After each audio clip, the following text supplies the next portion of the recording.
Welcome to Telangana rising news. Kartika మాసంలో జరిగే కోటి దీపోత్సవ కార్యక్రమాన్ని వచ్చే ఏడాది నుంచి రాష్ట్ర పండుగగా అధికారిక ఉత్సవంగా నిర్వహిస్తామని ముఖ్యమంత్రి రేవంత్ రెడ్డి గారు తెలిపారు. ఎన్టీఆర్ స్టేడియంలో భక్తి టీవీ ఆధ్వర్యంలో నిర్వహిస్తున్న కోటి దీపోత్సవానికి సతీ సమేతంగా హాజరైన ఆయన కోటి దీపోత్సవాన్ని జాతీయ పండుగగా గుర్తించాలని కేంద్ర ప్రభుత్వానికి లేఖ రాస్తానంటూ పేర్కొన్నారు.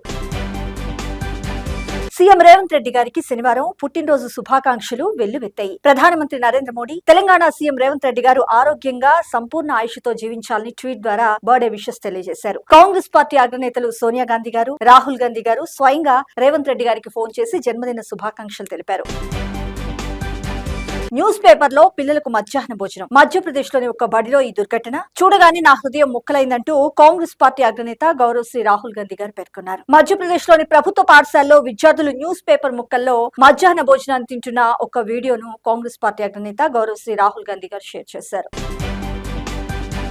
ప్రతిపక్ష నేత రాహుల్ గాంధీ గారు ఆధారాలతో సహా బయటపెట్టిన ఎన్నికల సంఘం ఎలాంటి చర్యలు తీసుకోకపోవడం దురదృష్టకరమని TPCC chief MLC Mahesh Kumar Goud గారు విమర్శించారు. ఎలక్షన్ కమిషన్ బీజేపీ చెప్పు చేతల్లో ఉండి ఏకపక్షంగా వ్యవహరిస్తుందంటూ ఆరోపించారు. హర్యానా, మహారాష్ట్ర, కర్ణాటకల్లో ఓట్ చోరీపై ప్రజలు అర్థం చేసుకోవాలని, యూపీ వంటి ఇతర రాష్ట్రాల వారికి సైతం హర్యానాలో ఓట్లు ఉన్నాయని గుర్తు చేశారు.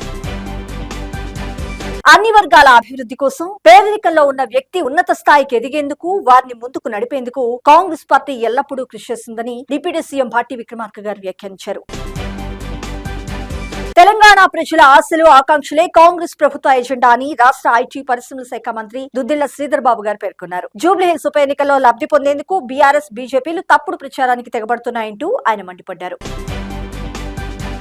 రాష్ట్రంలో 60,779 కోట్ల రూపాయలతో రోడ్ల నిర్మాణం, 8 లైన్లుగా హైదరాబాద్ విజయవాడ హైవే అంటూ పేర్కొన్నారు మంత్రి కోమటిరెడ్డి వెంకటరెడ్డి గారు. 11,000 కోట్లతో గ్రామాల్లో హ్యామ్ రోడ్ల నిర్మాణం, 36,000 కోట్లతో ట్రిపుల్ ఆర్ చేపడుతున్నామంటూ వెల్లడించారు.